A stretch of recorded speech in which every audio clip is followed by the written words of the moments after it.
But again, our country is experiencing what looks to be one of the worst outbreaks of measles since the virus has been eradicated since 2000. We brought that into that community. Nothing just all of a sudden dropped down. You see what I'm saying? Welcome to the DrFrankenSteve Podcast with your hosts, Dr. Frank Williams and Dr. Steve Snodgrass, MD, FACS, where we discuss a broad range of topics without limitations. Let's get to it. Here's Dr. Frank and Dr. Steve. Welcome back. This is the DrFrankenSteve Podcast.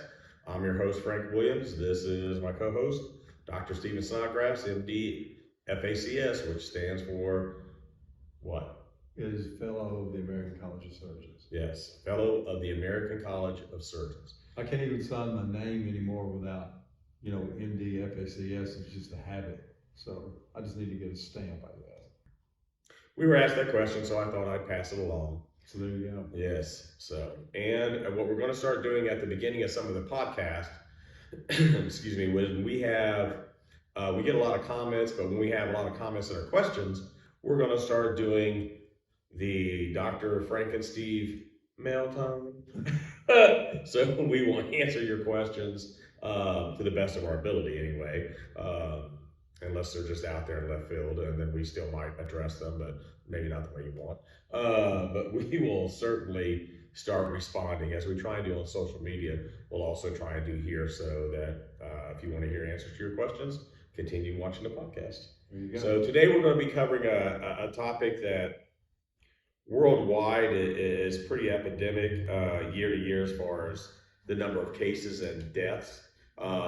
We thought we cured this disease or prevented it to the point it was declared non-existent in the U.S. until about the year 2000, which Dr. Steve will go over. So we're going to be covering measles today. So I'm going to let Steve do his medical thing.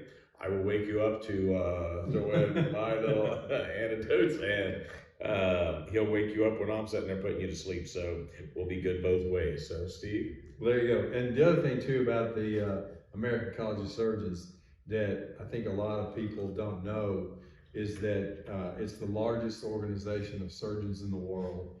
And the thing about it is it has a sphere of influence. It has a presence in over 100 countries.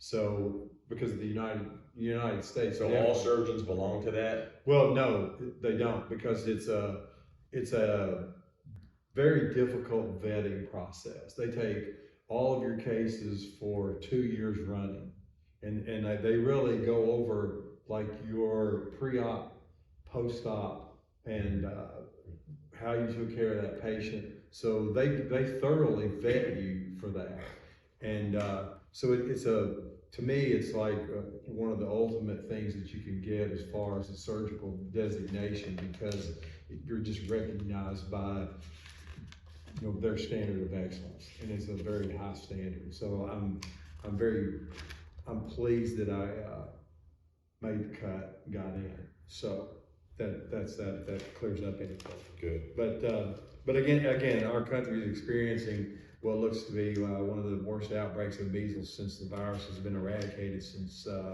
2000. And the latest literature I saw, over 200 cases in 12 states. And we actually have it going on here in Kentucky as well, because Yes. I got an email from the Kentucky Board of Medical Licensure talking about it. So that we are experiencing that here. And one question that I thought was pretty interesting was that there's one child that died, one adult died. And they're talking about the adult died of pneumonia, and they're saying, did he die with measles or from measles? And so when you look at it, most of the deaths from measles are another disease like pneumonia. Pneumonia is a common, basically, infection that's associated with measles. So, which came first, the chicken or the egg, I don't know. But anyway, it's something to think about. But this is part of a family of single-stranded RNA viruses termed a paramyxovirus, and vertebrates serve as the natural host. and it's one of the most contagious diseases in the world. It affects about 90% of susceptible people. So, and the other thing too, that's like for every, let's just say that a person has measles and he goes into a crowded space or whatever, and anybody who's not vaccinated, then that one person will infect on average 12 to 18 other people. Wow, that's a lot. You can see how that can spread really quickly. Yeah, and you know, it's pretty remarkable. And then children are more likely to experience a complication. And the disease symptoms, you can have like a skin rash because the virus, what happens is the virus enters the host cell, goes into the cytoplasm, and then it affects the T cells and B cells, and then it's stored like in the thymus gland, spleen, and that's what I thought too. What? That's what I thought. Yes, there you go. In other words, it's highly contagious. Spleen, liver, thymus, skin, lungs, because it's passed from air droplets that are released from violent coughing, that sort of thing. Fever can be up to 104, and the rash can usually basically be from head to toe. So it's that part is pretty remarkable. And it is one of the main causes of death among children globally. Yeah, under 5.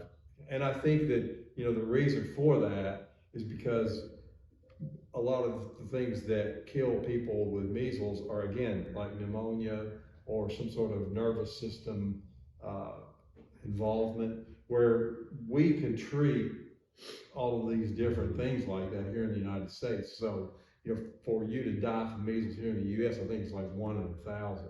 So that the death rate's not that high when you compare it to other things, but still, it can cause death, and that's something that people need to know.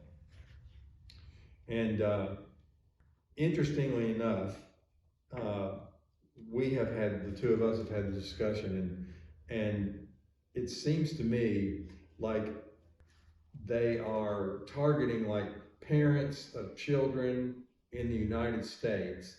They're saying like, well, because of you, parents, not getting your children vaccinated, that's leading to the outbreak.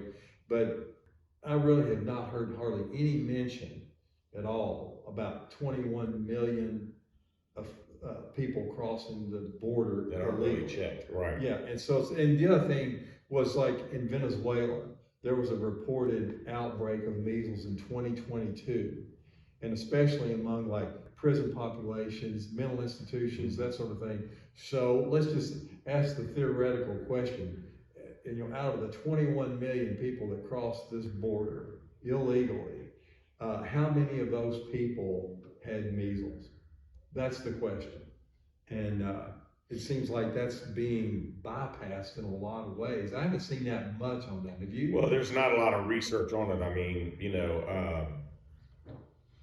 if you read the current data from the NIH, from any of the mainstream media sources, from, research centers, period, they're all speculating right now. And that's all they have is speculation, and that's not a very good scientific method. There's an estimated 10 million measles cases a year globally. I don't know if we've already covered that or not. No, probably not. And there's about 107,000 plus deaths associated with that. Mm-hmm. Most of them are children under 5, and then seniors or people over like 30, basically. So I don't know if that in between that, everybody just is more healthy or stays vaccinated or has a greater gene pool. But when you start looking for and speculating that, like they blame the Mennonites, basically is who they're blaming now. They can't say for sure, but they do it. And there's a big misconception on Mennonites and Amish because they're two different things. The Amish are the ones that drive the buggies and all that and are very old school. They kind of separated with the Mennonites, even though their faith system is pretty close, back in the 1600s. Excuse me. And the Mennonites actually do believe in electronics, motorized vehicles. They're not quite as hardcore dressed. You usually will see them out, and none of them, and I repeat, none of them actually are forbidden to get vaccinations. It's not part of their religion. It's just basically, that's left up to the individual families and the heads of the family. So they feel strongly about not being part of the world. So a lot of times they're skeptical of getting their children vaccinated. Now they will seek medical treatment. They will take medicines once it's given to them, once it's prescribed. But I think just saying, oh, it started. The Mennonites are pretty. I don't want to say it. They're pretty territorial or proprietary, which means they stay in their own communities. So even if you're going there visiting to buy things from them because they may have sales or they're working, something brought that into that community. Nothing just all of a sudden dropped down. You see what I'm saying? Yeah, and with the location. Yeah, I read they were in Texas since 1896. Right, and with the proximity and location to the border and to the influx of illegal migrants, I'm going to assume my speculation, and I'm not a medical doctor, I just play one here. That's a joke, because I'm just a PhD. But is that knowing the disease control measures that are going on, or lack thereof, that it's most likely it's something that was brought into their community. It's like back in, 2018, 2019, New York had an outbreak, mostly of I think it was Hasidic or the Jewish community, where it wasn't a big outbreak, but there was a lot of cases, and they said they tracked it to the Hasidic population because they were mostly unvaccinated. But if you look at the different cultures, you can't just say, oh, vaccinations are important. If the science is there, I'm all for it. I get mine, my kids, my wife, everybody. But you have a lot of religions that don't believe in vaccine or are skeptical of it. And that varies from Hindu, Muslim, conservative Christians even, Jehovah's Witnesses, Amish, you name it. And there are just a ton of people that are very skeptical. I guess I might have said Buddhists and all that, but that don't want to get those vaccines, and that can be harmful. However, it would be kind of odd, and I will say that statistically, because I like numbers, as you know, that if this was basically eradicated in 2000, the Mennonites have been living in Texas since 1896 basically, and they've never had a problem before, but we have a problem with 21 million people coming into the country illegally. And, everybody can say, I'm all for you finding sanctuary, and doing whatever you need, but we need to do a better job in the U.S. Bobby Kennedy, and I know you're new, so we're 100% behind you, is making sure that since we've cut the border crossings down, we need to try and make sure that we are screening these people thoroughly for literally everything if we're going to release them into the U.S. custody and say, okay, show up 5 years from now, show up 10 years from now. And if you feel sick, here's this paperwork, give it to the emergency room, and that's your health insurance. That's not a good thing because, as you said, they go to a community, they might try and settle in or go to a cousin or somebody lives in Pennsylvania, New York, Ohio, Kentucky, and then the next thing you know, the person's carrying that and has it, and they're in a group of people, and they go out to eat, they go out to do this, they start mixing in, and as Steve said, the infective rate or the transmission rate is so high that you can infect up to 12 people at one time, then that people get sick, they infect more family members and more, and then that's why you have an epidemic on your hands. Oh yeah, and I did want to, the whole topic of vaccines and vaccinations and everything is obviously very hot right now, and I wanted to address some of these aspects. Mm-hmm. But one thing, let me ask you this question. If you went into China, Russia, or North Korea illegally, what kind of shot do you think you would get? Whatever fits in the AK-47. Yeah, pretty much. So, I just wanted to 7.62. I just wanted to bring that up. 7.62. The MMR vaccine provides immunity against measles, mumps, and rubella. And for the first shot, I think it's like a 93% effective rate, and the next shot's 97%, and they're asking, what they're saying is you need to look at the first shot around 15 months or so, and the second one around ages 4 to 6. So that's kind of like the standard we're looking at. And this is interesting because this is a live attenuated virus that you are receiving in that injection, which means it's a live virus, but it's been weakened. So, and there's a lot of people make the argument that the reason not to get the MMR vaccine is because there's adjuvants that are in there, like aluminum salts. But adjuvants, they boost the immune response. So aluminum is one of the main ones. But in MMR, there is no adjuvant present. So if people are saying like, I'm not going to get the MMR because it contains aluminum salts and that sort of thing, it doesn't. So there's no adjuvant in the MMR. And I think that's an important point to bring up, because what they're saying in the literature is that, could these aluminum salts and the vigorous vaccination schedule be related to autism? So, and we're going to be shining a light on all that through Maha and Mr. Kennedy. The rubella portion of this is associated with birth defects and severe birth defects. And so that is something that we need to know about. And mumps are called the German measles. The infection is not as severe, especially in young kids, but people who are of adolescent age, the mumps virus can target the gonads, testes in males, ovaries in females, and can produce a significant degree of infertility among that age group. So that's something we need to look at. But there is a website called Children's Health Defense, and it deals with the whole Maha and what Mr. Kennedy is doing. And I found an article on there that I thought was very interesting, and it was around 2019, and it dealt with the pharmaceutical company that supplies the lion's share of the MMR vaccine. And this article dealt with the mumps component.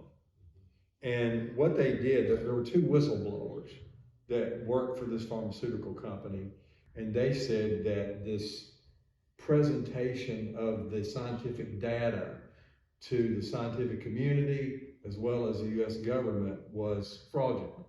And what they said, there was an injection of animal antibodies in the mumps portion to increase the efficacy to the required 95%. And so the whistleblowers came out and said that they were involved in it, and they thought that this needed to be brought to everyone's attention. And again, if you want to look at both sides of it, since the MMR vaccine program, there's been a 99% decrease in mumps from the 1970 to present day. To now. Yeah.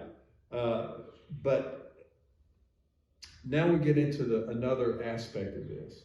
And I want to recommend a book, and I have read excerpts from the book, and I've listened to the book, and it's by Dr. Jeff Barkey, MD, and it's titled "Unavoidably Unsafe: Childhood Vaccines Reconsidered." And it's a guidebook for parents and grandparents in regards to their kids and this whole vaccination scheduling and that sort of thing. And this book, he terms what he calls the risky 6 vaccines, and he names it COVID-19, RSV, which is respiratory syncytial virus, hepatitis B, influenza, diphtheria, tetanus, and pertussis, and then MMR. And he thinks that the risk of the vaccinations far outweigh the benefits, because the diseases are relatively mild, exceedingly rare, or have a treatment that's very effective. And what Mr. Kennedy's talking about the use of vitamin A and those kinds Cod of liver things. oil and all that. And the A reason and D and cod liver. And the reason that he's saying that is because a lot of these children have comorbidities or different diseases that are associated with malnutrition. So that's where that stems from. But the book brings up strong arguments about this. It said, for one, not a single vaccine listed amongst the risky six on the pediatric schedule, and in the whole pediatric schedule, which I think is around 70, let's just say dozens of vaccinations, has been subjected to a randomized controlled clinical trial where the vaccine was compared to a true placebo, like saline. So if you don't have randomized blind controlled studies comparing the vaccine to saline to see the efficacy of the actual vaccine, then you're really not following the scientific method. And that's a big deal. And he also states that the vaccine does not undergo the same process of an FDA evaluation of a drug. So, like he mentions specifically that one section of the MMR virus at one time, instead of being compared to saline, it was compared to the earlier versions of the vaccine. So, like, you're really not providing a scientific method to prove the efficacy of the vaccine. And so, to some extent, I believe that this is kind of my take on it, because I wanted to mention this because I have about a 15-month-old grandson, and me being a physician and my wife being a pharmacist, and my daughter-in-law and son, we talked about this, and most people, most doctors that I've listened to, they just say vaccinate. And I understand that. But seeing what has transpired with COVID-19 and the absolute disaster that was from the very beginning, and we'll never know, I don't think we will ever know the complete truth on that. But we do need to take a light and shine on this entire industry, which I believe Mr. Kennedy and Maha will do. And it's also important to know that existing federal law protects vaccine manufacturers from any legal liability whatsoever. So that, to me, is concerning. And I believe every woman of childbearing age, I mean, I'm going to make this statement, that I think every woman of childbearing age needs to be vaccinated against rubella, because that is just a disaster waiting to happen if you're not, potentially. So, and in regards to my grandson, they have elected not to vaccinate him. And I'll put it this way, I provided no pushback.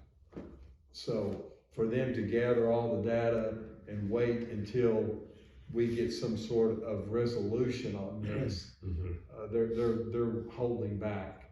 And I feel strongly enough about it to say, well, I can understand that point of view. And I'm not just saying like, well, you're making the mistake of a lifetime here by not getting that child vaccinated. So I think for them to wait and see what transpires from all this is a totally reasonable approach. So that's my take on it. I don't know, until they prove out now the COVID vaccine, I'm not a firm believer in it, but I think the other vaccines are needed. That's, we all have a differing of opinion. I just think, if you're, you do your due diligence, and if it's something that the child needs, you get it done. If you can reasonably articulate with scientific data that it's not needed, that's fine. If it's not a big risk, up until a certain age, I can understand waiting, but you have to make sure that if there's time frames like they need to be vaccinated with their first shot within this age group or this age group, then, you know, until it can be proved otherwise, I can walk out here and get hit by a bus. But I want to make sure that, you know, for me, and I have for all my kids, especially my girls, have gotten all their shots, you know, and my father, who's 96, still gets his vaccinations when he needs them. We don't do the COVID vaccine anymore, as many of you know, but we do everything else that's required. You know, I got the flu shot this year and the pneumonia, and I'm still feeling the effects, a month and a half later, still got a little cough left over. But, you know, they're saying the flu shot's only about 30% effective, but what do you do? I never have gotten a flu shot in my life. I never have. And the only reason I got the COVID was because I got that for multiple reasons, because I was going to go visit my dad, who's in his 90s. And, you know, long story short, I just felt like I had to do it, and I really regret it. I really regret it. But I can't take it back. But anyway, that's my take on this subject, and I just feel that one of the things that I feel needs to be brought out. I kind of feel like the Mennonites are getting some bad press. Yeah, that's what I said. That's why I spoke on them, to say that, you know, you can't blame a group like that if you don't have concrete proof of who patient zero was. Yeah. And then they're not putting out who they believe patient zero was. They're just putting out, and also when they start talking about all these cases, you know, that come up, they'll say, okay, there's 30 new cases in this county.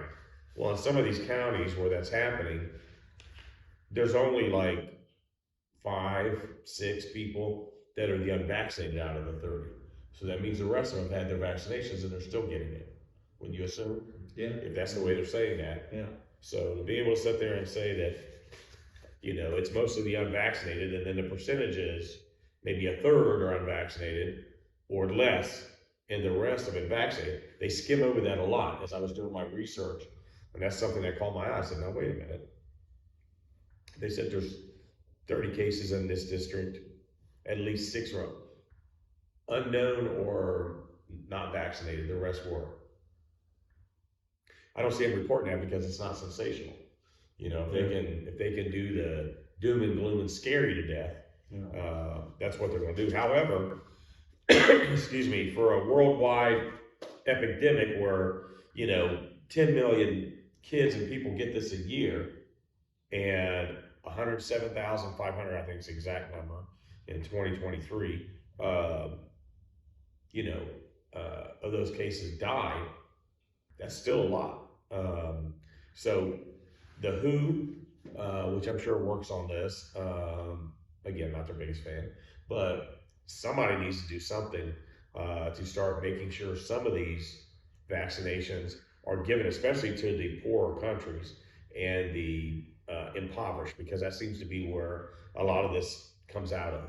Well, there's a lot of malnutrition associated with it, which is why, you know, in the United States, we can pretty much handle the burden, I think, but Right. But you know, other countries can't. But I just feel like this book opened my eyes to a lot of different things, and I believe that the whole point is that you look at both sides of it, and I think for the first time in a long time, we're going to have a very honest appraisal of the entire industry. I think for the first time in a long time, that we are actually going to get down to the truth. And so that, to me, I would like to just see all the data that's possibly out there. And then maybe, just maybe, because of this, I don't know, but we might get named honorary Mennonites. What do you think about that? We might. I'll get you a straw hat. That's more the Amish, but yes. There you go. Because the biggest differences in them is more practices than belief system. You know. I'm just saying, people get honorary degrees, right? Yeah. So I'm just saying, we're Mennonites, we're on your side. But that's really all I have to say. I'll hang it next to I have 2 honorary doctors besides my PhD. I'll just hang that right beside that, and the frame will be one of the straw hats. I would think, I don't know what all they wear or what they do. The only thing I looked at, and then I heard doctors talking about them, and I'm saying, they basically were saying there's a problem within this population because they're, electing to not get vaccinated. And they completely did not say anything about 21 million people crossing the border illegally that were as described to us in the media, were in prisons and mental institutions, that sort of thing. So they're groups of people confined in a small space, and measles is going to spread like wildfire. Yeah, so and measles the most infectious disease out there. I think if it's not number one, it's pretty close. Yeah. Let's put it this way: it definitely gets your attention as far as being contagious, and especially if you got people living together in a confined space.